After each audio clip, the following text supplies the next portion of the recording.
Now, Star Wars The Rise of Skywalker is often described as a Star Wars film that will introduce many different twists and turns, as well as revelations that will lead to saga-wide implications in this story by director J.J. Abrams. This is Mike Zero. If you guys are new to the channel, do make sure to subscribe to see future Star Wars content. So what's really great about Episode 9 is that we do know that a lot of these twists and turns are going to be used in a way that's going to take us back to the past 8 Star Wars movies. Now, like I have always expressed, that's a big risk by Disney and Lucasfilm. It really is. At the end of the day, it's all a matter of how it's going to be executed on the big screen. Now, these past couple of weeks or so, we've been learning a whole lot more about this film, and when it all comes down to one of the concept art descriptions, this is where things begin to get very exciting for Episode 9. Now, specifically, a description of both Luke and Rey sitting in front of each other on an unknown world, and in front of a large Jedi temple and Jedi runes. Luke is said to be in the form of a Force ghost, where Luke is described to be explaining new truths about the Force, the Jedi, the dark, and the light to Rey.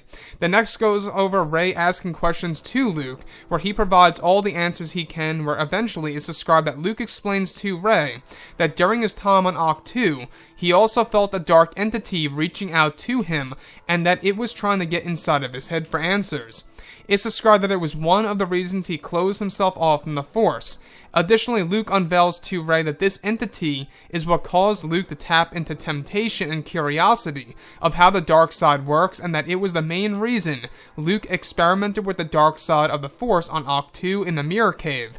Luke explains that the power felt very familiar, however could not pinpoint its identity or who it really was at the time, as at the same time the power felt very different. So let's go over a couple of parts about this. Now, this is definitely a parallel to what we got in Star Wars Dark Empire. In case you guys have no idea what Dark Empire really is, it's a comic line from the 1990s in which we do get to learn about how Luke Skywalker turned to the dark side of the Force and became Palpatine's disciple. Now, what I like about this, though, is that it lightly is based off of all of that, because in Dark Empire, Luke has this curiosity about the dark side of the Force for some reason unknown. And then now in Episode 9, they're using that in a different way, where on Ahch-To, the direct reason as to why Luke became a little curious and tapped into temptation of the dark side is, of course, the main reason was the dark entity reaching out to Luke Skywalker and trying to get inside of his head. And that's what led Luke to trying to understand exactly what the dark side is and what it really does to a person and exactly what causes one to be seduced by the dark side, which led Luke Skywalker down to the Mirror Cave. And this is, of course, one of the big reasons as to why he closed himself off from the Force. It wasn't just because of his failure and trying to shut himself off from the Jedi, the Force Ghosts and everything around those lines, but it was also because of this big reason.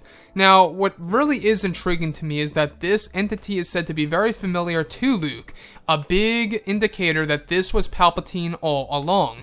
In fact, if you guys go ahead and check out The Last Jedi art book, you will see that there is an old scrapped idea where Luke was being visited by a Sith ghost hovering over his shoulder during his time inside of his hut on Ahch-To. So what I really like about this is that this is a moment in which Luke is revealing something vital to Rey.